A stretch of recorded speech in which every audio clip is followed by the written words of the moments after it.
सबको जय मसीह की। आज हमने वापस बाइबल क्लास अध्ययन रखा है। ये खुला सत्र होता है, हमेशा आप लोगों के सवालों का जवाब वचनों से देने का प्रयास करते हैं ताकि आप उसको समझ सकें, प्रकाशन पा सकें, उसमें सिद्ध हो सकें और सत्य को जान के आजाद हो सकें। इसी मंशा से हम ये करते हैं। चलिए इसको हम प्रारंभ करते हैं एक छोटी सी प्रार्थना से। प्रभु तेरा धन्यवाद देता हूँ आज के दिन के लिए खुदावन, जैसा तू हमेशा हमारे को सहायता करता है पवित्र आत्मा, आज भी तू हमारे को सहायता दे खुदावन, ताकि हम जिन सवालों को ले सके खुदावन और उसको तेरी इच्छा अनुसार तेरे प्रकाशन से खुदावन वचनों से सिखा सके खुदावन। तूने हमें अभिषेकित किया है, इसके लिए आज हम ये कर सकते खुदावन। धन्यवाद देते हैं। हम सारे यंत्रों को और सबको तेरे पवित्र लहू में ढांपते हैं विश्वास के द्वारा। यीशु के नाम से मैं मानता हूँ, आमीन।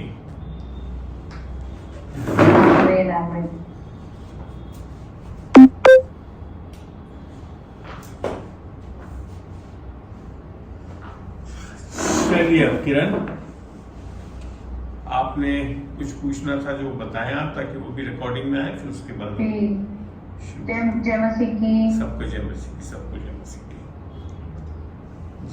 मेरा सवाल था कि जैसे उत्पत्ति में लिखा है कि परमेश्वर ने मनुष्यों को अपने स्वरूप में बनाया है ना, लेकिन आजकल या पहले भी जब हम पैदा हुए उस समय भी कई बच्चे ऐसे होते हैं जो लूले लंगड़े पैदा होते हैं, कोई अंधे पैदा होते हैं।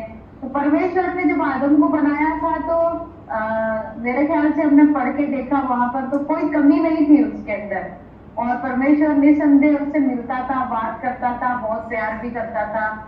और अब जो कि उसके बाद में ऐसा हो रहा है कि आजकल की जो जनरेशन हुई उसमें देखो तो जैसे दवाइयों से ही जैसे बच्चा पैदा हो रहा है कि उसको मतलब पेट में पड़ते ही उसको सबसे ज्यादा डॉक्टर की और उसकी तो यहाँ जो आप बताना ये चाह रहे हैं कि लोग इवन यहाँ तक कि विकलांग होते हैं, लंगड़े होते हैं, अंधे हो जाते हैं, और यही नहीं बचपन से ही रहते हैं। कभी आपने सोचा इसके बारे में, इसके पीछे किसका, ये तो खैर आपका सवाल ही है, कभी आपने सोचा कि इसके पीछे किसका हाथ हो सकता है, क्यों हो रही है? आप में से कोई भी इसका जवाब दे।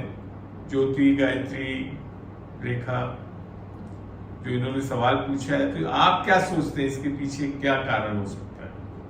क्या बोला दीदी आपने? मैं उधर फोन कर रही हूँ, क्या बोला? बोल दो एक बार, एक बार किरण वापस समझा। हाँ। मैं बोल देता हूँ, समझा नहीं, मैं समझा देता हूँ। किरण का ये सवाल है कि आज के दिन में हम लोग देखते हैं संसार में बहुत लोग बच्चे विकलांग पैदा होते हैं, इवन काफी लोग, कोई अंधा हो जाता है, कोई बचपन से ही अंधा पैदा होता है, गूंगा पैदा होता है। तो ये जो चीज है, जबकि परमेश्वर ने हमारे को, जब उत्पत्ति में लिखा है हमको अपने स्वरूप में बनाया, तो आदम और हव्वा को इस तरह से बना हुआ देखा भी नहीं हमने, तो वो तो तंदुरुस्त थे सब थे। तो ये जो चीजें आ रही है, विकृति आ रही है, ये इसका कारण क्या है? ज्योति, अच्छा लगेगा तुम जवाब दो क्योंकि तुम डॉक्टर भी हो। इसका देखो, अब मैं तो साइंटिफिक तो अंकल जी क्या बोलूं, जैसे नॉर्मली तो अपन तो ऐसे बोलते हैं कि आप फॉलिक एसिड की टेबलेट खाओगे तो आपका जो आपका नोटोकोड होता है, मतलब एक हड्डी होती है जिससे आपके सारे अंग विकसित होते हैं। तो अगर आप उसको नहीं खाओगे, जैसे प्रेगनेंसी में 3 महीने के लिए उसको खिलाते हैं कि भाई तुम खाओ, तो जैसे डिफिशिएंसी होगी, डिफिशिएंसी की क्या प्रॉब्लम होगी ये बता रहे। हाँ, तो जैसे कई लोग उसको खाते हैं ना तो उसका रिजल्ट सही आता है, लेकिन कई मैंने ये भी देखा है कई केसेस के नहीं भी खाते तो भी इसको तकलीफ नहीं होती। तो फिर मैंने वो तो कारण नहीं लगता ना एकदम से।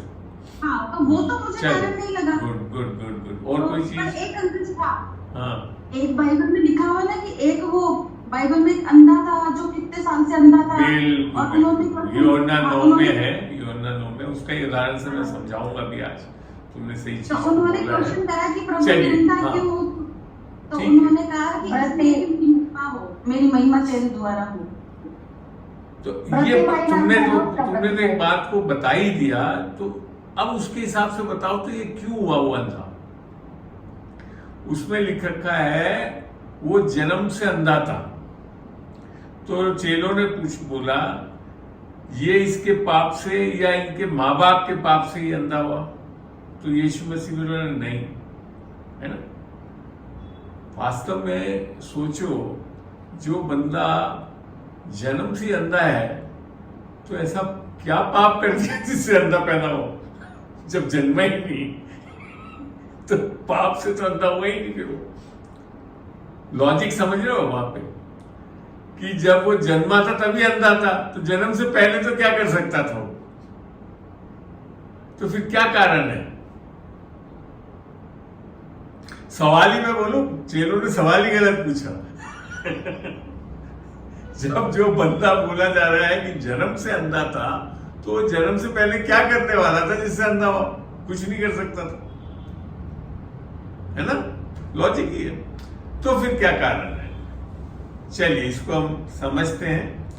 पुराने नियम में तो देखो समझ में इसके लिए नहीं आता है कि कई चीजों का कारण परमेश्वर खुद डालता था। जैसे परमेश्वर ने कई बार चीजें करी लोगों के बीच में, तो नए नियम में आकर अपने को पता पड़ता है कि बीमारियों का और ये सारी परेशानियों का कारण क्या है। पढ़ते हैं प्रेरितों में। चलिए प्रेरितों को खोलिए 10:38।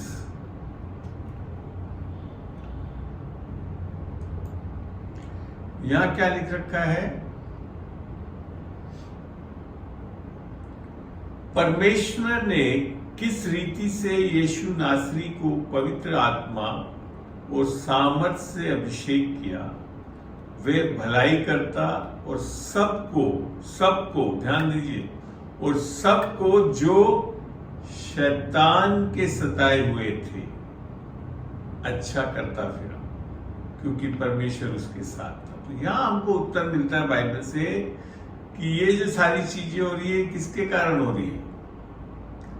परमेश्वर के कारण। ओह सॉरी, शैतान के कारण। वेरी सॉरी, शैतान के कारण हो रहा, परमेश्वर नहीं। तो यही चीज अपन अब वो यूहन्ना जो 9 में आप अपन बात कर रहे थे अंधे के बारे में, उसको जाकर देखते हैं। उसको थोड़ा पढ़ेंगे भी पूरा शुरू से ही, जब समझ में भी आएगा उधर से। यूहन्ना 9 में है वो। यस, चलिए शुरू से थोड़ा पढ़ेंगे हम, इसको देखो। फिर जाते हुए, यूहन्ना 9 का 1 पढ़ रहा हूं मैं। फिर जाते हुए उसने एक मनुष्य को देखा जो जन्म से अंधा है।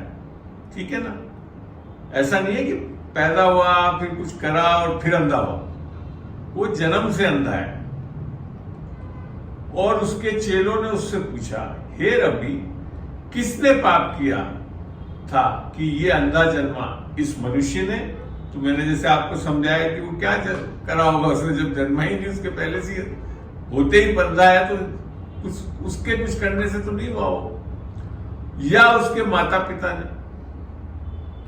और यीशु ने उत्तर दिया, ना तो इसने पाप किया था ना इसके माता पिता ने, परंतु ये इसलिए हुआ कि परमेश्वर के काम उसमें प्रकट हो। अब आप ध्यान दीजिए 10:38 में क्या पढ़ा हमने? यीशु मसीह नाजरी को ऐसा अभिषेकित किया कि वो जानता और शैतान के सताए हुओं को चंगा करता। तो यहां जो कारण था, ये जो चीजें होती है, विकलांगता आती है, अंधापन आता है, ये सब चीजें कौन दे रहा है वास्तव में? शैतान दे रहा है। आई बात समझ में? तो शैतान का मुख्य कारण है। ठीक है, तो अब बात आती है, आपने एक बात बहुत चीज बोली थी कि स्वरूप की बात आती है। तो देखते हैं जो उत्पत्ति में अपन जो वचन देखते हैं, स्वरूप वाली बात, वो समझते हैं उसमें। उत्पत्ति 1:26 देखेंगे खोल के हम।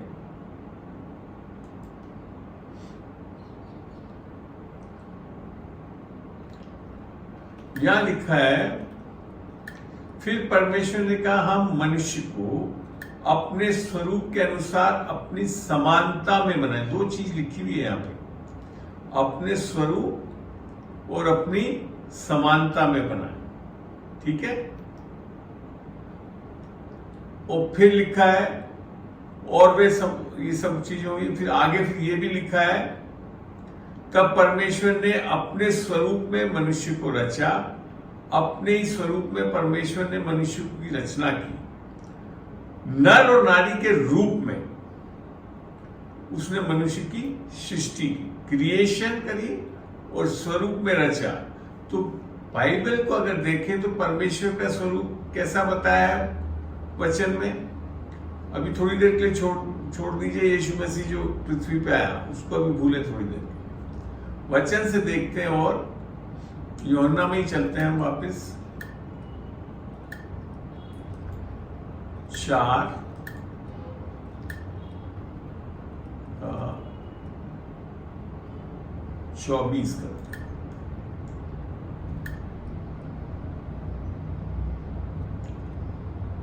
यहां एक चीज बड़ी स्पष्ट बताइए, परमेश्वर आत्मा है,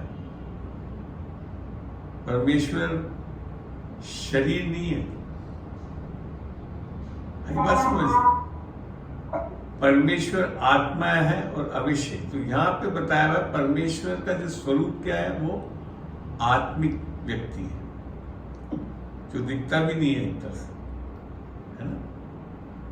अब और एक जगह से देखते हैं, ये परमेश्वर अर्थात पिता परमेश्वर को समझे इसको एक तरह से। दूसरा कोरिन्थियों 3 का 16-17 खोल के देखते हैं।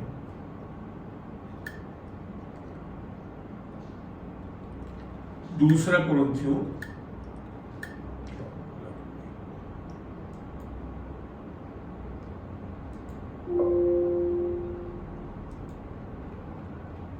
17 में लिखा है प्रभु तो आत्मा है। वहां लिख रखा था परमेश्वर तो आत्मा है, यहां लिख रखा प्रभु। प्रभु वास्तव में यीशु को बोला गया है। परमेश्वर तो पिता परमेश्वर के रूप में माना जाता है।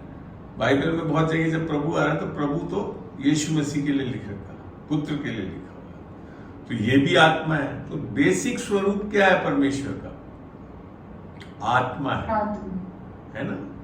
तो मनुष्य का स्वरूप में भी क्या है, हम जो परमेश्वर के स्वरूप में बने हैं वो हमारी आत्मा है। हम बने हुए ना आत्मा प्राण शरीर के, तो आत्मा जो है वो उस स्वरूप में है। शरीर और वो जो है वो वापस अगर अपन चले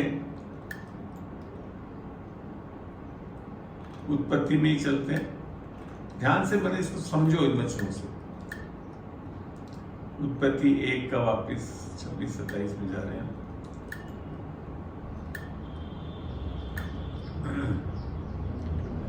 तब परमेश्वर ने अपने स्वरूप में मनुष्य को रचा। तो स्वरूप क्या हुआ? तो हम प्रारंभिक तौर पे क्या है? आत्मा है, वो है परमेश्वर का स्वरूप। अब आपको दूसरी बात बताऊं, आत्मा में नर और नारी नहीं है। इसको भी देखें वचन के अनुसार। गलतियों में चलते हैं।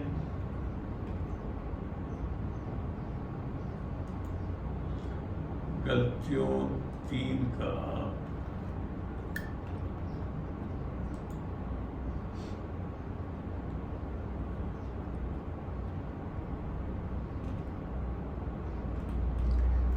3 का 28। अब ना कोई यहूदी रहा और ना यूनानी, ना कोई दास ना स्वतंत्र, ना कोई नर ना नारी, क्योंकि तुम सब मसीह यीशु में एक हो। माने नर और नारी क्या है? यीशु मसीह में एक है। हमारा यीशु मसीह में क्या चीज है? हमारी आत्मा है। जो यीशु मसीह में बोलते हैं ना, दूसरा कोरिन्थियों में भी सब में जो चीज बार बार बोलते हैं मसीह में, वो क्या चीज है? वो हमारी आत्मा है। आई बात समझ में? तो आत्मिक जगत में बाइबल में नर और नारी नहीं है।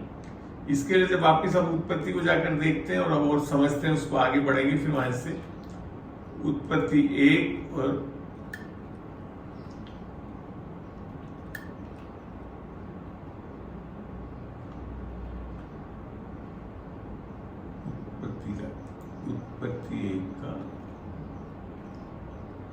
27-28 में थे हम। तो यहां लिखा था 27 में, तब परमेश्वर ने अपने स्वरूप में मनुष्य को रचा। तो हम आत्मा है, आत्मिक जन है, और हमारी स्वरूप और समानता आत्मा में बिल्कुल परमेश्वर की आत्मा के समान है। ठीक है, आगे बात से यहां तक समझ में। अब लिखा है अपने ही स्वरूप में परमेश्वर ने मनुष्य की रचना की। आगे लिखा है सेमीकोलन डाल के, नर और नारी के रूप में अपने मनुष्य की उसने मनुष्य की सृष्टि करी। वो नर और नारी कहाँ है हम लोग? प्राण में और शरीर में, जो कि परमेश्वर शरीर नहीं है। नहीं समझ में आई? आ रही है बात समझ में कुछ? आ रही। तो परमेश्वर का रूप शारीरिक नहीं है, वो दिखता नहीं है, वैसे आत्माएं दिखती नहीं है, वो है एक्चुअल स्वरूप परमेश्वर। अब अगर आप परमेश्वर को, तो इसके लिए कभी भी ये मत सोच लेना कि हमारे जैसे दिखता है परमेश्वर, माने नर नारी वाला रूप नहीं है परमेश्वर। मगर तब भी एक चीज बोली परमेश्वर ने, एक चीज वो भी देखते हैं। हम चलते हैं इब्रानियों में, इब्रानियों 1 में जाकर पढ़ते हैं उस चीज को।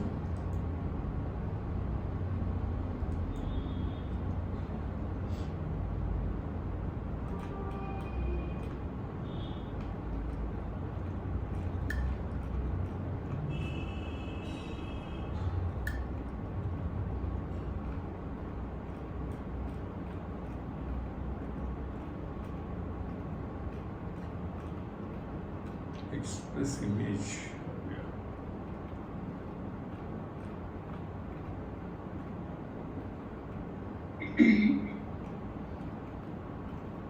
ठीक वचन है इब्रानियों में, मेरे ख्याल से एक्सप्रेस इमेज करके बोलते हैं उसको। 1 मिनट देना मेरे को।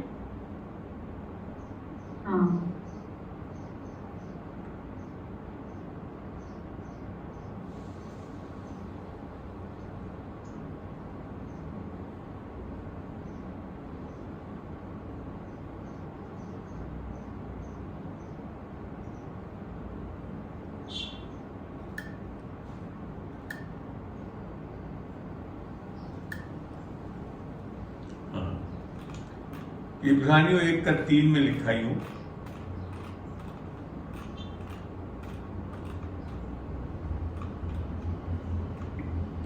वह अर्थात ये यीशु मसीह के लिए लिखा है, वह उसकी महिमा का प्रकाश और उसके तत्व की छाप है।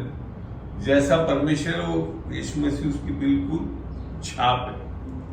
और सब वस्तुओं को अपने, तो ये जो चीज वर्ड है ना,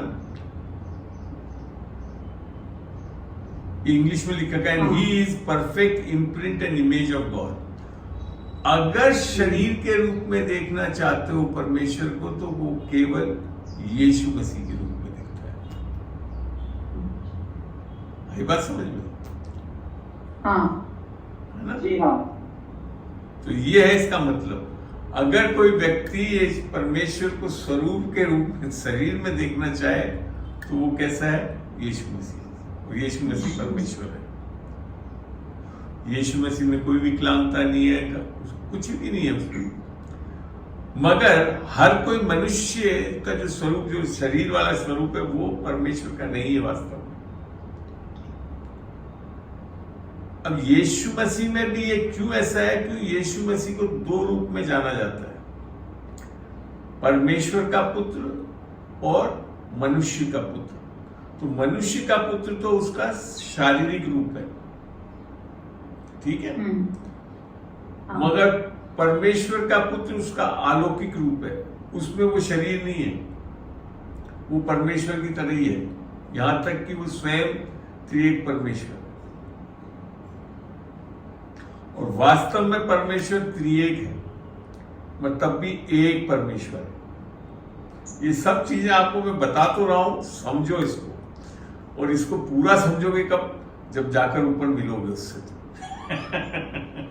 तब भी पूरा प्रकाशन नहीं मिलेगा, पर वचन जो बता रहा है वो यही है। तो जो शरीर में जो दिखता है उसको हम, तो जो किरण तुम्हारा जो सवाल था ना, जैसे कि लोग बाग ऐसे कुरूप में या विकलांगता ये क्यों आ रहा है, ये बेसिकली शैतान के कारण। जब मनुष्य आदम पाप में गिरा तो ये सारी प्रॉब्लम आई, और उस पाप में गिरना क्या था, वो एक तरह से किसकी अधीनता में हो गया, शैतान की अधीनता में। और शैतान ये सब चीजें देता है, नए नियम में आकर स्पष्ट होता है। तो ये है कारण, ठीक है ना। हाँ। अब इसमें और क्या चीज पूछना चाहते हो बताओ। अंकल जी अब एक मिनट, जैसे ना- एक मिनट। तो हम और आप को अधिकार मिला हुआ है शैतान से लड़ने का, कुचलने का, सब। तो हम इन चीजों को बदल सकते हैं, जैसे यीशु मसीह ने किया।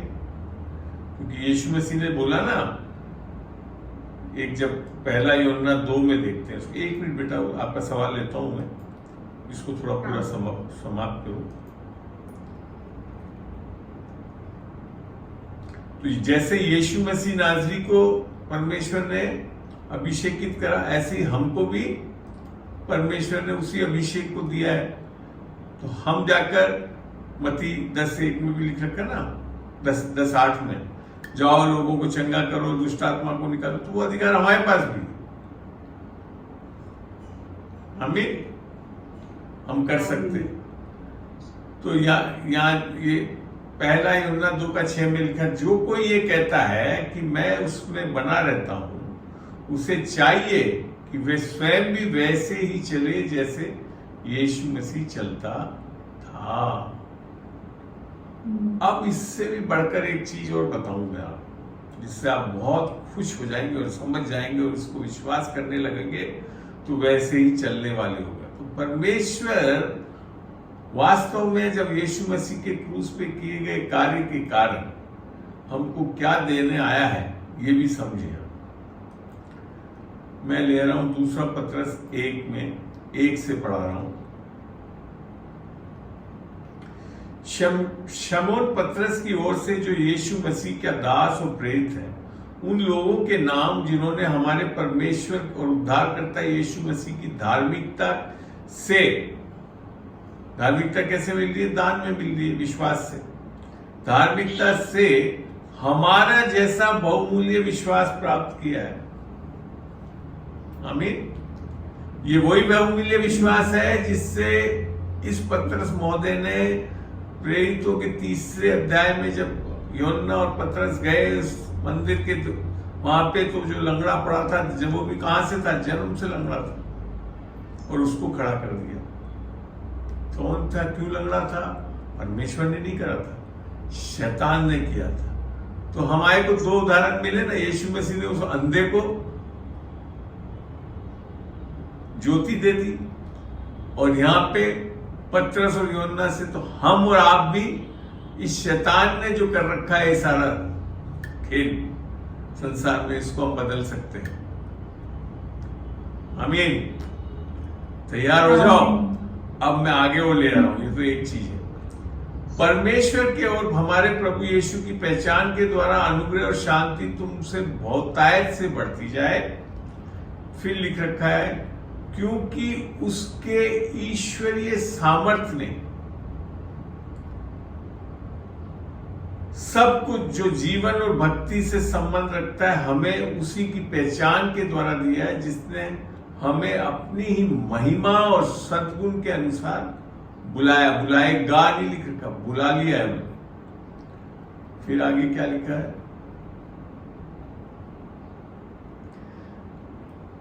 जिनके द्वारा उसने हमें बहुमूल्य और बहुत ही बड़ी प्रतिज्ञाएं दी है।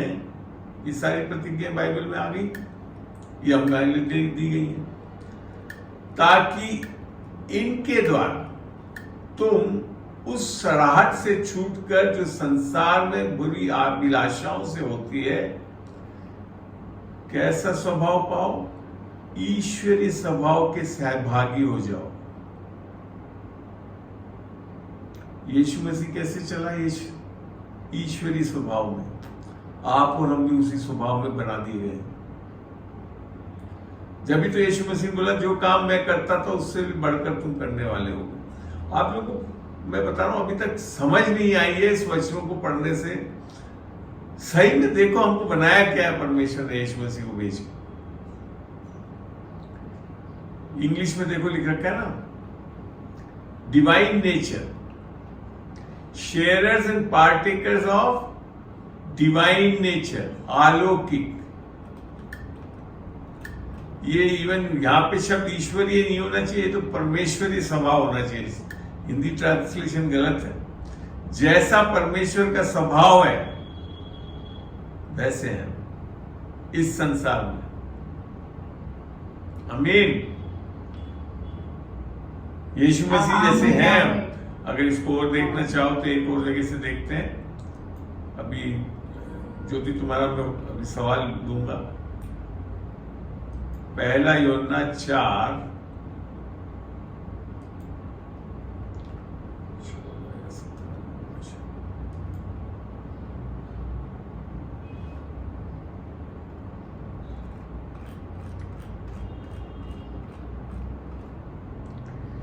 इसी से प्रेम हम में सिद्ध, ये पहला यूहन्ना 4 का 17 है। इसी से प्रेम हम में सिद्ध हुआ कि हमें न्याय के दिन साहस हो, क्योंकि जैसा वह है, कौन? यीशु मसीह जैसा है वैसे ही संसार में हम भी हैं। होंगे नहीं,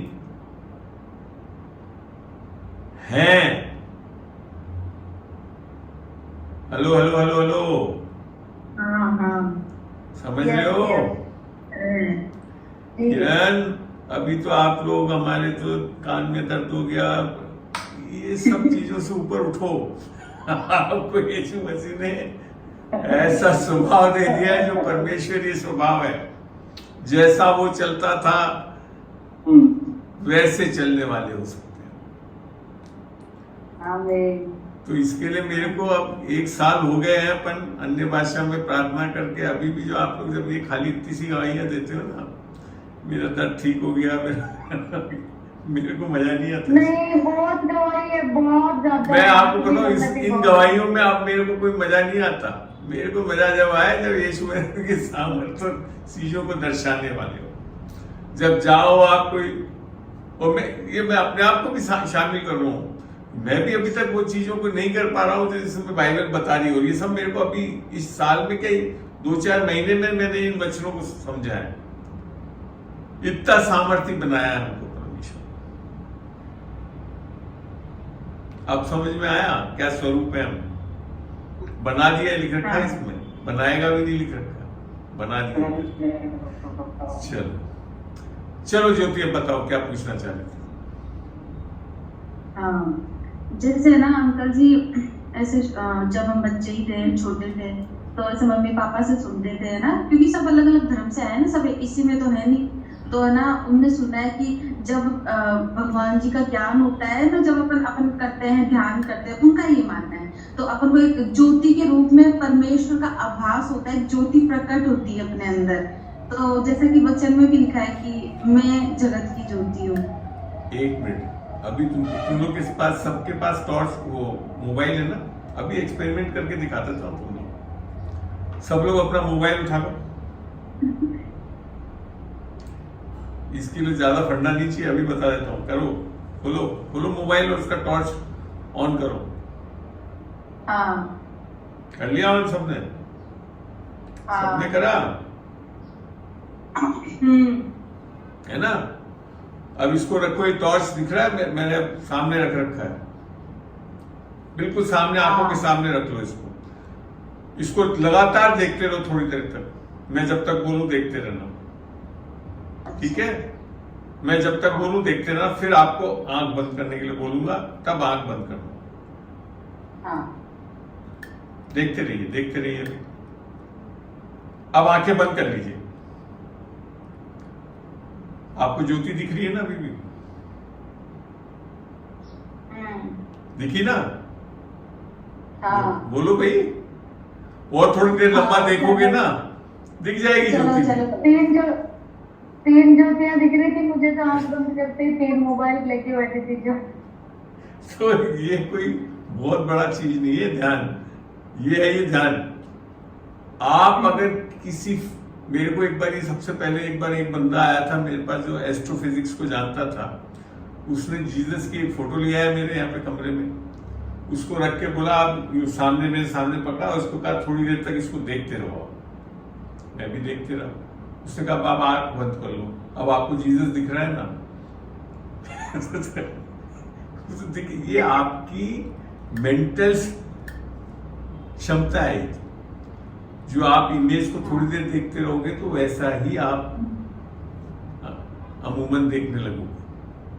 तो ये कोई बहुत बड़ी चीज नहीं है, कोई ध्यान नहीं है, ये कारण है, इसके कारण वो दिखने लगता है। तो ज्योति जैसे दिखने लगता है। आपको अगर ज्योति करके बोलेंगे तो आप लगातार कैंडल को देखते रहो, बंद कर लो थोड़ी देर बाद, काफी देर तक 5 मिनट तक देखो और फिर बंद करो, देखो दिखता रहेगा कैंडल, तो भी आप आंखें बंद करने के बाद। आई बात समझ? वो जो ध्यान जो है वो ये है। मगर परमेश्वर का ध्यान करना एक अलग चीज है, जो परमेश्वर स्वयं बातचीत करता है, बोलता है, दिखे बिना भी हम विश्वास करते हैं। ठीक है ना? ये चलिए, और कोई सवाल?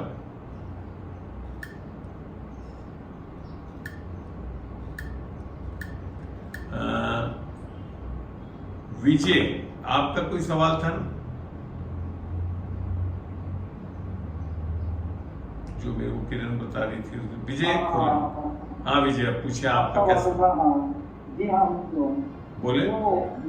आप वीडियो ऑन करें, सामने आएंगे पर्दे में, छुपे नहीं आप। हाँ अब अच्छा लगा। हाँ बोलो, पूछे आप क्या पूछना चाहते?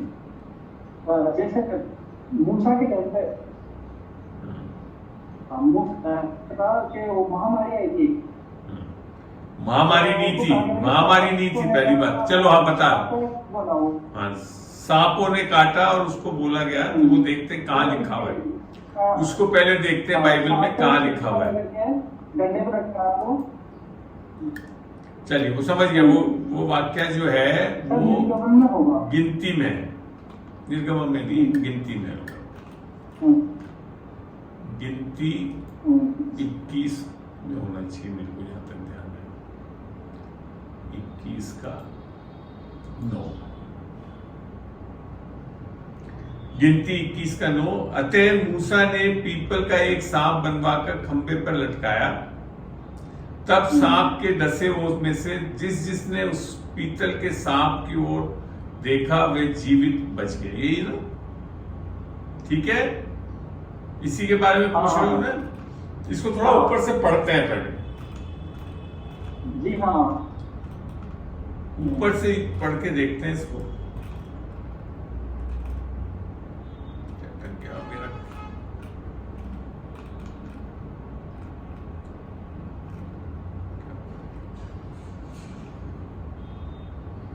यहाँ पे ये जो इजरायली लोग थे, इसके बारे में लिखा है, इसलिए वे परमेश्वर के विरुद्ध बातें करने लगे और मूसा से कहा, मूसा को भी ले लिया लपेटे में, तुम लोग हमको मिस्र जंगल में मारने के लिए क्यों ले आए हो? यहाँ ना तो रोटी है और ना पानी, और हमारे प्राण इस निकम्मी रोटी से दुखित है। देखो क्या परमेश्वर अलौकिक तरीके से मन्ना बरसाता था। बोल क्या रहे हैं? निकम्मी रोटी, कुड़कुड़ाहट।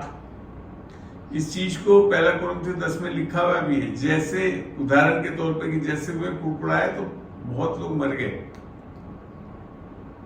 दिखाता हूं, उसको भी वचन से दिखाऊंगा। निकम्मी रोटी से दुखित है। अतः यहोवा ने उन लोगों में तेज विष वाले सांप भेजे जो उनको डसने लगे, और बहुत, यहां देखो परमेश्वर ने भेजे, यहां लिख रखा है, तो उनको डसने लगे और बहुत से इजरायली मर गए। तब लोग मूसा के पास जाकर कहने लगे, हमने पाप किया। ये एक तरह से प्रायश्चित हुआ उनका। किया है कि हमने यहोवा के और तेरे विरुद्ध बातें की है, यहोवा से प्रार्थना कर कि वे सांपों को और हमसे दूर करे।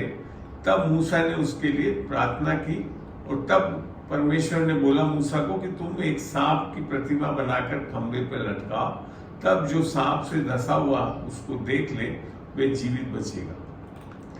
तो बेसिकली यहाँ पे जब समझ में आया है तो इस चीज को नए नियम में जाकर देखते हैं, इस वचन को ही लेकर वहां पे भी कुछ लिखा हुआ है। यूहन्ना में पढ़ा है आप लोगों ने?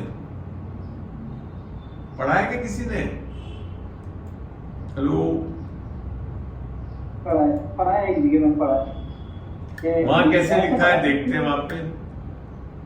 हाँ। 14 में लिखा है, यूहन्ना 3:14 में, और जिस तरह से मूसा ने जंगल में सांप को ऊंचे पर चढ़ाया उसी रीति से वह अवश्य है कि मनुष्य का पुत्र भी ऊंचे पर चढ़ाया जाए। अब आप देखो सर्प जो दिखा रहा है पूरे बाइबल में, शुरुआत में उत्पत्ति से ही दिखा रहा है किसकी चीज को रिप्रेजेंट करता है? शैतान। इसका ये मतलब नहीं जो भी सांप दिखे उसको मार दो शैतान समझ के, ये मैं नहीं कह रहा हूं, मैं जंगलात आदमी भी हूं, सांपों को बचा कर रखना चाहिए। मगर जो संबोधन है सर्प को, जो क्या है, शैतान के रूप में परमेश्वर के वचन में बताया गया है। तो यहां लिख रखा है कि उसी रीति से अवश्य कि मनुष्य का पुत्र भी ऊंचे पर चढ़ाया जाए। किस तरह की तरह? सर्प के रूप में। ये क्या अवस्था है यीशु मसीह की? जब यीशु मसीह पे परमेश्वर ने पूरे जगत का पाप उसके ऊपर डाला, और जैसा कि जब हम 2 कुरिन्थियों 5:21 पढ़ते हैं तो वहां क्या लिखा है? जो पाप से अज्ञात था उसी को उसने हमारे लिए पाप ठहराया था कि हम उसमें होकर परमेश्वर की धार्मिकता बन जाती। ये चीज यीशु मसीह बोल रहा था, जैसे ही तुम क्रूस पे यीशु मसीह को उठाओगे और वहां पे परमेश्वर उसके ऊपर सारा पाप डालेगा जगत का, और उसको न्याय होगा, दंड होगा, सब होगा, तो उससे क्या होगा? लोगों का उद्धार होगा। पुराने नियम में तो उसको देखते ही लोग को जो सांप से डसे गए थे वो बच गए, वो भौतिक रूप से बचे थे। मगर वो डिनेट क्या कर रहा था? एक आत्मिक चीज बताना चाह रहा था परमेश्वर का वचन, जिसको ले आकर यूहन्ना में बोला भी कि जैसे ही मूसा ने सांप को ऊंचा उठाया वैसे ही जैसे ही तुम ये लोग परमेश्वर यीशु मसीह को क्रूस पर ऊंचा उठाएंगे तो क्या होगा? ये काम होगा कि लोगों का उद्धार हो जाएगा, लोग जीवन पा जाएंगे, लोग अनंत जीवन पा जाएंगे। ये है उसका मतलब। आया समझ में विजय? हेलो, हाँ आया है। चलिए धन्यवाद धन्यवाद। चलिए, और कोई सवाल किसी का? आज अच्छे थे ये दोनों सवाल, किरण ने भी जो पूछे और विजय ने भी पूछे। तो ये है इसका मतलब वचन में, जब यीशु मसीह को क्रूस पे चढ़ाया गया तो वो बिल्कुल उसके ऊपर जब पाप डाल दिया गया तो वो एक तरह से शैतान का स्वरूप में बन गया।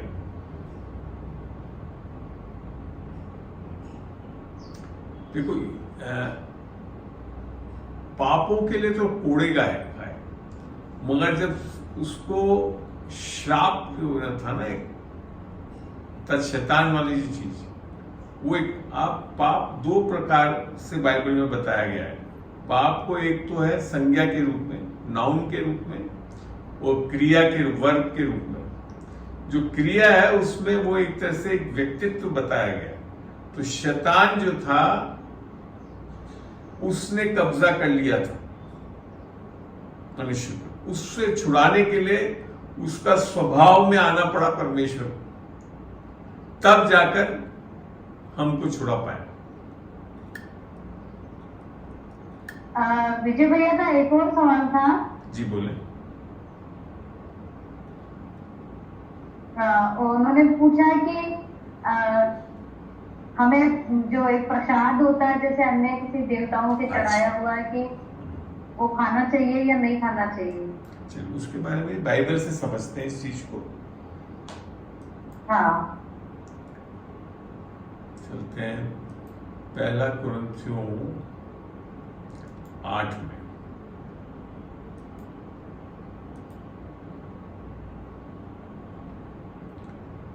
यहां लिखा है पहला कुरिन्थियों 8 में, अब मूर्तों के सामने बलि की हुई वस्तुओं के विषय में हम जानते हैं।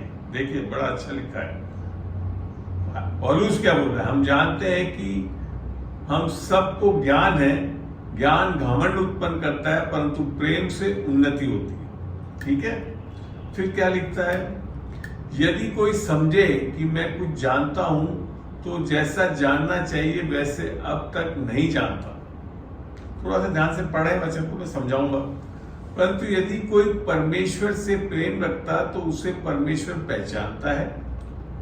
फिर लिखा है, अतः मूर्तों के सामने बलि की हुई वस्तुओं के खाने के विषय में हम जानते हैं। अब देखो ये खाने के विषय में बता रहा हूं। हम जानते हैं कि मूर्त जगत में कोई वस्तु नहीं और एक को छोड़ और कोई परमेश्वर नहीं। तो मूर्ति जो है वो वास्तव में कोई परमेश्वर नहीं है, ये बोल रहा पौलुस। मूर्त जगत में कोई वस्तु नहीं और एक को छोड़ और कोई परमेश्वर नहीं, अर्थात परमेश्वर तो बाइबल का ही परमेश्वर है। यद्यपि आकाश में और पृथ्वी पर बहुत से ईश्वर कहलाते हैं, ये एक और आत्मिक जगत है, ये परमेश्वर नहीं कहलाते हैं। परमेश्वर तो केवल बाइबल का परमेश्वर है और कोई परमेश्वर नहीं है, पर और ईश्वर जरूर है। जैसे कि बहुत से ईश्वर और बहुत से प्रभु भी हैं, तो भी हमारे निकट तो एक ही परमेश्वर है। हमारे निकट कौन है? वास्तविक जिंदा परमेश्वर है, अर्थात पिता। वो परमेश्वर ही नहीं, वो हमारा पिता भी है, जिसने उसको ग्रहण कर लिया यीशु मसीह के द्वारा। तो वो पिता भी है, जिसकी ओर से सब वस्तुएं हैं। अब समझा रहा है, सारी वस्तुएं जो है वो किसकी ओर से है?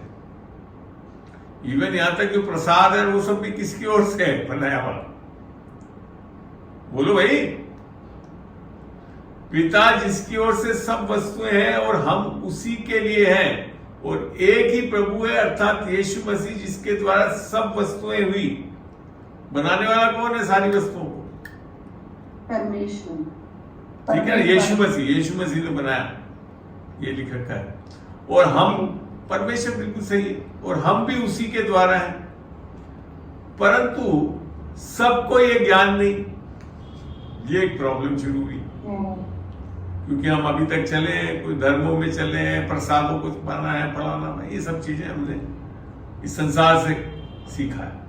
परंतु कितनों को तो अब तक मूर्त को कुछ समझने के कारण, अब बात आ रही है समझ में, माने ये सब हमारी समझ में, आपको बताया ना, हमारा सारा आत्मिक युद्ध कहां चलता है? दिमाग में। अब आप समझते हो कि मूर्त तो कुछ समझने के कारण मूर्तों के सामने बलि की हुई को कुछ वस्तु समझते खाते हैं, और उनका विवेक, क्या चीज निर्बल है? विवेक निर्बल होकर अशुद्ध होता है। परमेश्वर कोई आपको अशुद्ध नहीं कर रहा है खाने पीने से, बल्कि खाने पीने के लिए तो यीशु मसीह में जो भी खाते हो पेट में जाता, संडास से निकल जाता है, उससे कुछ नहीं बदलता। मगर ये प्रॉब्लम है, लोगों का समझ क्या है और विवेक कैसा है, अभी तक पूरा शुद्ध नहीं हुआ है, समझे नहीं है वास्तव में परमेश्वर है कौन, उसी को ही नहीं जाना है अभी तक। अभी उन दूसरे ईश्वरों को भी परमेश्वर मान रहे हैं, है ना।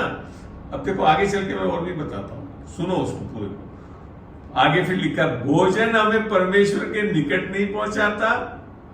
यदि हम ना खाएं तो हमारी कुछ हानि नहीं, यदि खाएं तो कुछ लाभ नहीं। और क्या सही?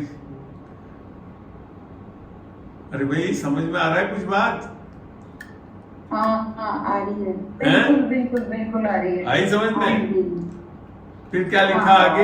ये बात सही है। अब एक चीज बोला, परंतु चौकस रहो, ऐसा ना हो कि तुम्हारी ये वास्तव में अगर आप परिपक्व विश्वासी है, कुछ खा लोगे तो कुछ नहीं बदलने वाला, बल्कि यहां तक एक छोटी सी दुआ करके खा लो तो सब शुद्ध हो जाता है। ये भी लिख रखा है तिमोथी में।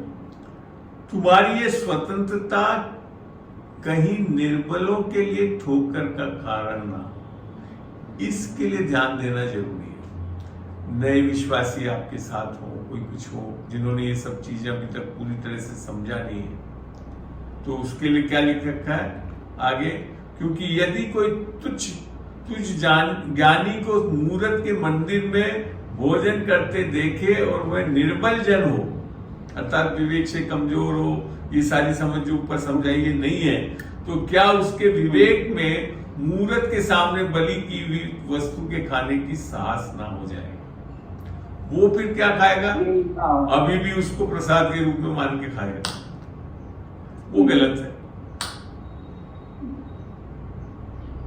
हेलो हेलो हेलो, प्रसाद के खाने वाने से कुछ नहीं है, मगर आपका विवेक क्या है और आपकी समझ क्या है उस पर आधार होगा। अगर अभी भी आप सोचते हो कि आप अगर ये सोच के खाते हो अरे ये तो प्रसाद तो वो है, वो दूसरा ईश्वर है और फलाना है, तो जबकि बाइबल बता रही कोई और ईश्वर है ही नहीं, परमेश्वर तो एक ही। खाना बनाने वाला है, सारी वस्तुएं कौन है?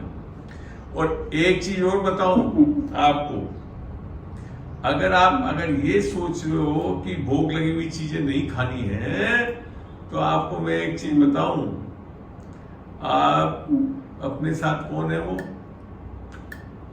दुकान चलाता है? अरे बाबूलाल जी से पूछना, किराने की स्टोर में जाना कभी सुबह सुबह, सेठ जी को देखना, दिया अगरबत्ती करके सब चीज पे भोग लगाते हैं।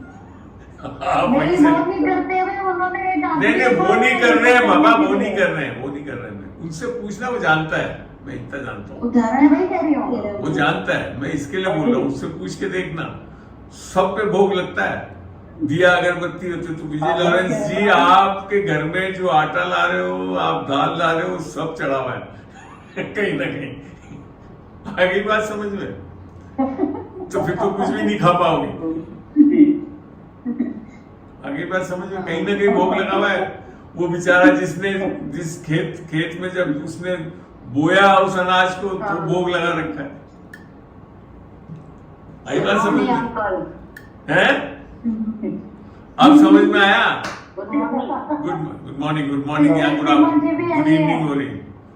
तो अब समझ में आया, जो प्रसाद खाने से कुछ नहीं हो सकता आपके, मगर आपके विवेक में अगर ऐसा है, आपकी समझ ऐसी है कि ये भोग लगी हुई चीज है, इसको खाना नहीं चाहिए, तो बेहतर है मत खाओ। और मैं तो बड़े आराम से सब खा सकता हूँ, क्योंकि मैं समझ चुका हूँ। आगे बात समझिए अंकल। लेकिन है ना, क्या होता है कि मैं प्रसाद खाते नहीं थी, लेकिन कई लोग जो ये कौन बोल रहा है? अच्छा सॉरी सर, अन्नमा। हाँ बोलो। हाँ भाई, हाँ मैं बोल रही हूँ, लेकिन अन्नमा अच्छा लगेगा अगर वीडियो ऑन करो तो। Good morning uncle.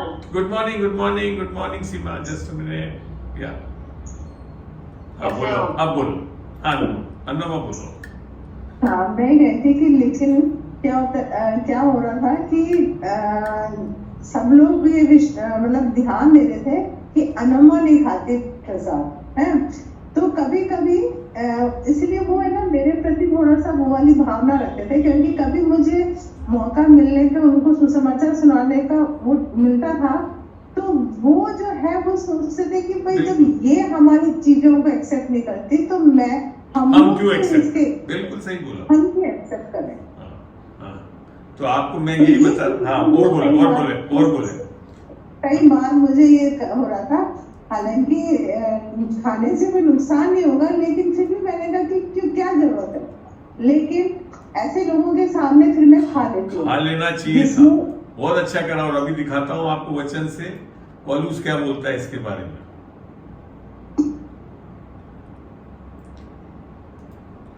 बहुत अच्छा सवाल आगे उठाए, इसमें चलते देखते हैं।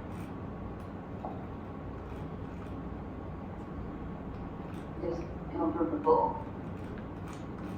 नहीं, जैसे इसी में आगे लिखा हुआ है ना, ना कि मैं अपने भाई के लिए ठोकर का कारण बनूं। मतलब उस टाइम क्या हो रहा था, तो बाइबल में एडवाइजरी यही है कि किसी यंग बिलीवर के लिए आप एक ठोकर का कारण ना बने।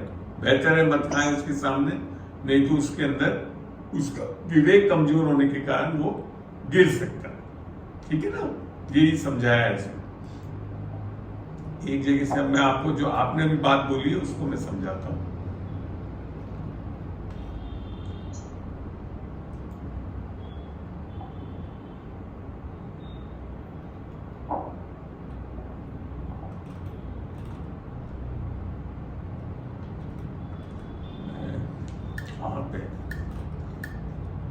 एक मिनट जरा सा दोगे तो निकाल आसान हो जाएगा उसको।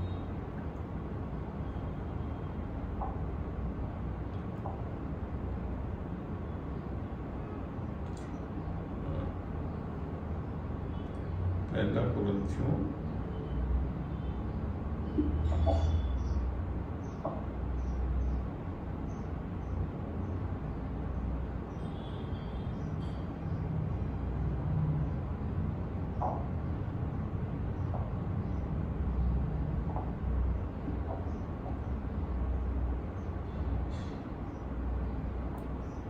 जी,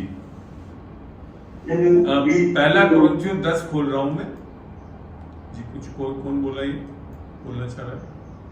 बोले कोई कुछ बोलना चाह रहा है तो बोले। यहां से देखते हैं वचन में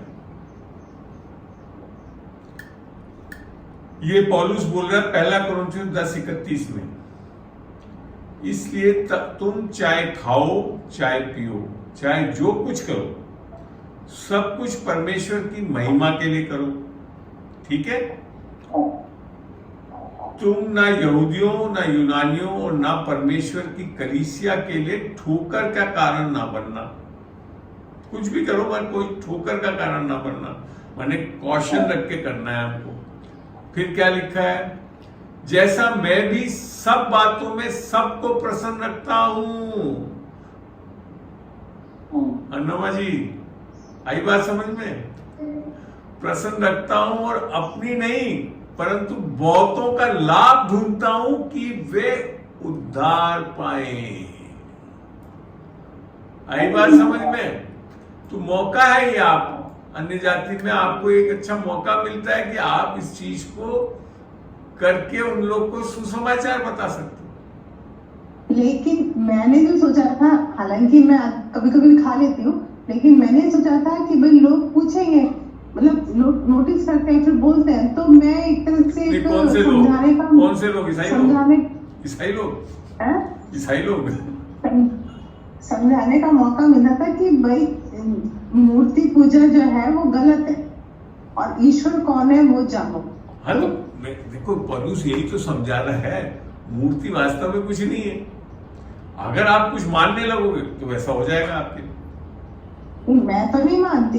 हाँ, मगर और दूसरा जो बोला है कि यंग बिलीवर्स में अभी भी ये सब चीज जो नए नए आए हैं उनको ये सब बता रखा है कि मत खाओ, जबकि अभी बाइबल में से मैंने बताया पौलुस बोल रहा खा लो कुछ नहीं होगा। ये कहाँ बताते हैं?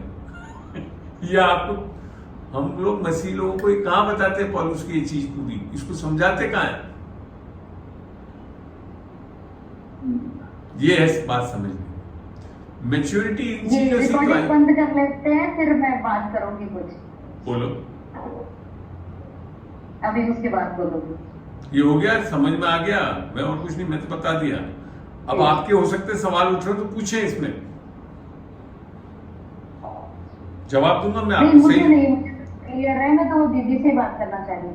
नहीं, लेकिन एक और बात है, हाँ, जैसे अंकल कई बार क्या होता है कि लोग कहते हैं कि आपके घर में कोई ऐसी चीज नहीं होनी चाहिए, या जैसे कई बार क्या होता है कि सिल्वर कॉइन्स आ जाते हैं जिसपे वो बना हुआ होता है ना, तो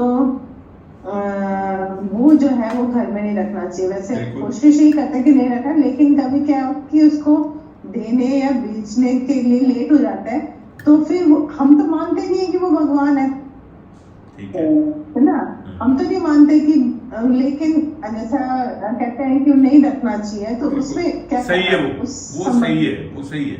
चीजें नहीं रखनी चाहिए, मैं बताता हूँ, अभी वचन से दिखाता हूँ।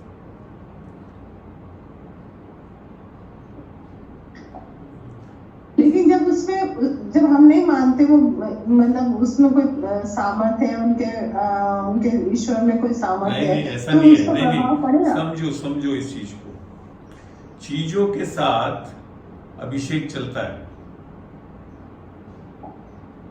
आपको पता है। एक एडवाइजरी ये भी है पौलुस की, जो इनको ऑफर करा हुआ है उसके साथ क्यों करो, आप संगति क्यों करो, क्योंकि वो दुष्ट आत्माओं को चढ़ाते हैं कई बार। ये सब चीजें भी है, हर जगह बैलेंस समझना चाहिए। खाने से कुछ नहीं होने वाला, मगर कुछ चीजें हैं। क्योंकि जैसे पौलुस के रुमाल के साथ ले जाकर लोग दुष्ट आत्माएं निकाल लेते थे, ऐसे ये ऑब्जेक्ट्स के साथ दुष्ट आत्माएं आपके साथ आ सकती, आपके घर में आ सकती। उससे आपका उद्धार नहीं हो गया, मगर कुछ ना कुछ एक प्रभाव रहेगा। इसके लिए बेहतर है लाफिंग बुद्धा और ये सब चीजें लाकर नहीं रखना चाहिए। सरस्वती के कॉइन्स, मेरे को ध्यान है जब पोस्ट ऑफिस में पैसा जमा कराते थे तो देते थे। हाँ। जैसे ही मेरे को ज्ञान हुआ तो मैंने इमीडिएटली उन चीज को हटा के बेच दिया, खत्म कर, घर में नहीं रखा उसको। आपको मैं ये बताऊं, सॉरी क्या हो गया, इन सब में आपको पवित्र आत्मा से पूछना बहुत जरूरी है।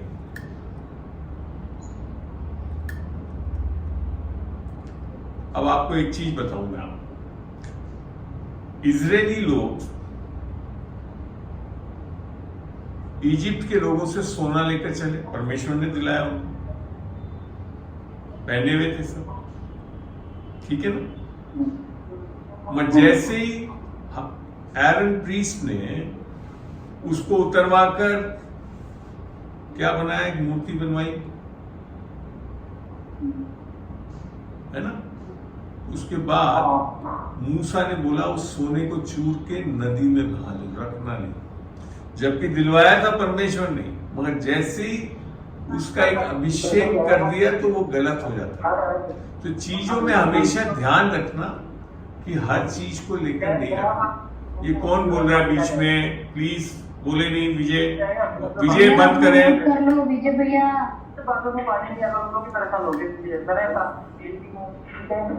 विजय आप बंद करिए, आप तक बहुत आवाज आ रही है। आप करो, वो सुन ही नहीं रहा है।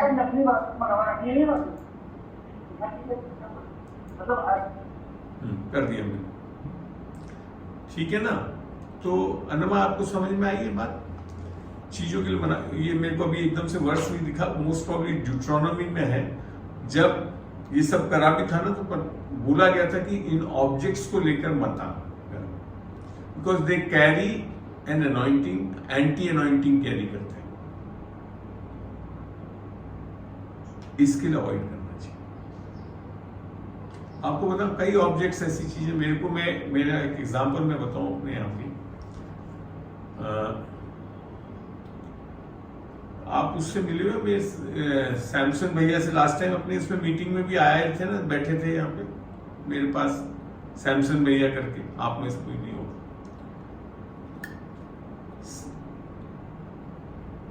ये जो लगाते ना घरों में विंड का, इसका शौक था मेरे को भी, फर्स्ट वाइफ नीलू को भी इच्छा थी। हम लोग बहुत ढूंढते रहते थे, करते रहे। कई बार यहाँ के उसमें गए हम लोग, ये चलते हैं ना अपने मेले टाइप, और उसमें देख लिया मगर खरीद नहीं पाया। जी ठीक है। तो ये चीज पता था नीलू की भाभी और भाई को भी। उन्होंने एक बार, हम क्रिसमस पे गए थे, तो एक गिफ्ट के रूप में वो दे दिया हमको। ये ढूंढते रहते हैं कई बार, तो उन्होंने दे दिया हमको। हम ले आए, हमने लगा भी लिया अपने कमरे में, उसका डब्बा भी संभाल के रखा मैंने।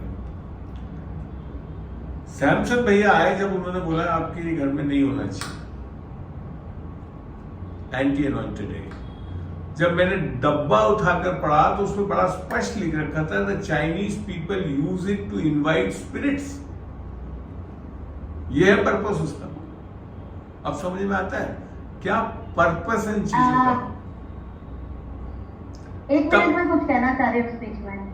बोलिए। मैं अभी महावीर जी के घर गई थी, तो ऐसे ही उन्होंने कांच के घर, मतलब कांच के घड़े थे छोटे, मतलब मिट्टी के घड़े थे छोटे छोटे, उसमें कांच की सजावट थी, बड़ी प्यारी लग रही थी, मेरे को भी सुंदर लगी।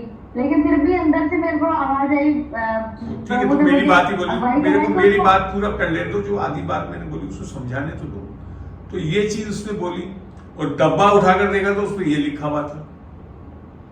फिर उसने एक ऑब्जेक्ट था मेरे यहाँ पे, मेरे बच्चे स्विमिंग करने जाते थे सेंट जेवियर्स में, लेकर आते थे ट्रॉफीज। ट्रॉफीज क्या मिलता था, क्योंकि गणेश जो है ना अपनी मंदिर वाला वो करवाता था, वो ओलंपिक्स में गया हुआ है स्विमिंग में, तो वो वहां पे और कुछ नहीं देता था, वो गणेश की मूर्ति दे देता था प्राइज में। फर्स्ट प्राइज, सेकंड प्राइज, सब में वही मिलती थी। मेरे बच्चे क्या करते थे, वहीं पे गणेश की मूर्ति तो तोड़ के और वो नीचे का बड़ा अच्छा फ्रेम मिलता था, उसमें गोल्डन चेन लगा हुआ, वो ले आते थे। वो एक पर्दे के पीछे पड़ा हुआ था। और यही इसने जब अन्य भाषा में दुआ करते बोला कि इसके पीछे कुछ ऐसी चीज है जो एंटी अनॉइंटेड है, तो वो निकला, वो पीछे पड़ा हुआ था खिड़की में। फिर एक और चीज हमारे घर में थी, मेरे पास ही, वो थी चाइनीज। सामने तो बड़ा अच्छा बना हुआ था, औरतें वाला, वो जो होता है ना एक वो लगाते हैं, जो छोटा मॉडल था, स्क्रीन गार्ड टाइप बनाते हैं उसको, उसके पीछे ड्रैगन्स बने हुए थे। उसको उसने आइडेंटिफाई कर लिया ये एंटी, तो वो सब चीजें हमने हटाई थी। और फिर बहुत बड़ा पीस रहा हमारे अंदर। एक और इंसिडेंस में बताता हूँ, क्योंकि चीजों से एंटी अनॉइंटिंग आती है, समझाता हूं मैं। हमारा बड़ा बेटा अमन सेंट जेवियर्स में था, तो इनको ट्रिप पे ले गए स्कूल से, ये जाकर आया, घूम घाम के आया, तो काफी जगह जाकर आया था, घर आ गया। घर आते ही पता नहीं क्या हुआ, उस दिन मेरी फर्स्ट वाइफ की नींद, हम दोनों में एक रिफ्ट सी शुरू हो गई सब में। दुआ करने के लिए, जब खाने के लिए दुआ करने लग गए, तो दुआ नहीं कर रहा कोई, कुछ नहीं, यानी समथिंग वाज प्रॉब्लम, फील तो करने लग गए। मैं फिर, बच्चा तो सो गया, थका हुआ था, मैं सो गया। मैंने फिर जब दुआ करी अन्य भाषा में, तो प्रभु ने बोला अमन के बैग में तुम हाथ डाल के देखो, कुछ चीजें हैं जो कि नहीं होनी चाहिए। मैंने जब हाथ डाल के देखा और निकाला, तो उसमें हनुमान चालीसा और ये सब चीजें निकली। मेरे को इमीडिएटली पवित्र आत्मा ने बोला इस सब चीजों को जला दो। मैंने बाहर ही, ऊपर रहते थे फर्स्ट फ्लोर में, एक परात रखी, उसमें डाल के उसको सबको जला भी दिया। दूसरे दिन सुबह अमन के पास उसके एक फ्रेंड का फोन आया। उसने बोला अमन, कल जब तुम बस में अपन वो कहीं हरिद्वार से निकल रहे थे, उसके कोई रिश्तेदार ने कुछ चीज दिया था, तो वो चीजें थी, उसने जल्दी से अमन का जो है बैग था उसमें डाल दिया। अमन को पता ही नहीं वो डला हुआ है उस बैग में। उसने फोन करके पूछा, अमन तू देख तेरे बैग में मेरा सामान पड़ा हुआ है, निकाला। अमन बोले कि कुछ नहीं निकला।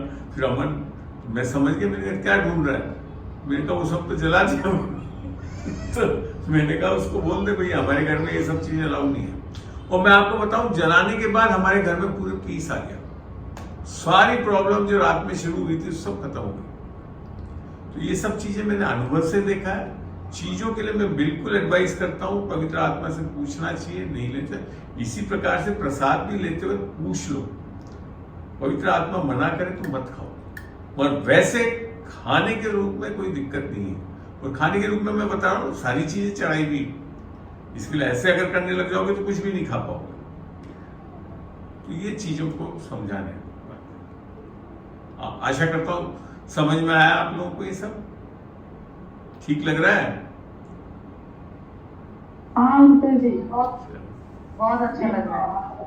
आपका अच्छा टॉपिक था, बहुत अच्छा टॉपिक था, अच्छा समझ में आया, क्योंकि हम लोग भी इन चीजों से गुजरते हैं। एक चीज मैं कह रही थी, बीच में छूट गई, तो मैं अपने घर गई तो मैंने उनको कहा कि ये घड़े हटा दो, बड़े सुंदर से थे, उन्होंने नहीं हटाए।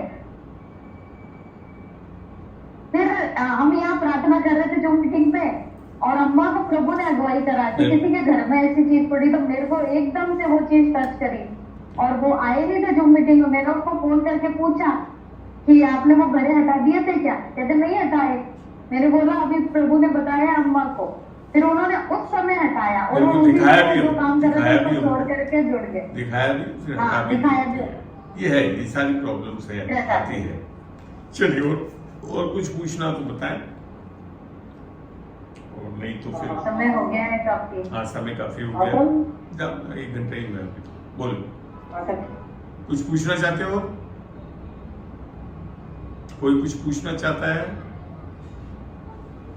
तो हम इसको अब समाप्त कर दे, रिकॉर्डिंग बंद कर दे, उसके बाद जी हाँ बोलो। मैं ये बोल रही थी कि मेरे पास में 7 में ना जो पड़ा है, मतलब वो घर में था तो मुझे अच्छा नहीं लगा, तो मैं उसको लेके आ रही हूँ, मैं इसका कुछ मतलब करूंगी।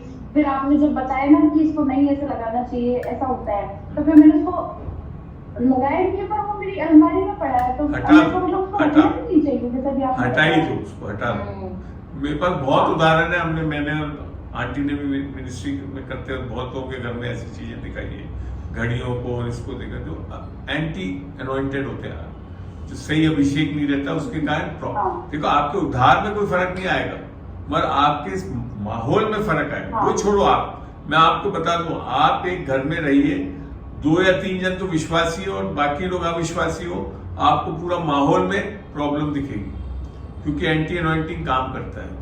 शैतानी हाँ। ताकत बड़े आराम से काम करने लगती है। ये हाँ, तो अंकल जी ये मेरी दोस्त को बहुत पसंद है विंडचेम वगैरह, तो मुझे उसको देना चाहिए? नहीं देना चाहिए। जब अपने को पता है, स्पष्ट बात है कि वो आत्मिक जगत में सही जगह से नहीं आ रही है, बेहतर है तोड़ दो, जला दो, हाँ। वही ठीक है। लोगों को मत बांटो, ठीक ठीक है?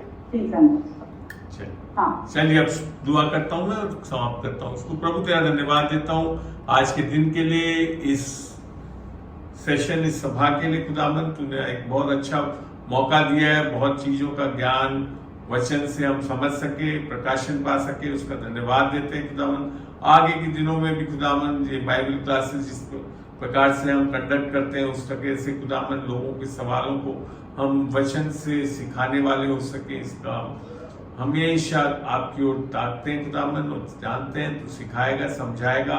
और विशेषकर इन वीडियोस को जब मैं YouTube पे डालता हूं तो बहुत लोगों के लिए खुदावन आंखें खोलने वाली, प्रकाशन देने वाली चीजें हो खुदावन, ताकि वो सही विश्वासी जीवन बिता सके। यीशु के नाम से मैं मांगता हूं, आमीन।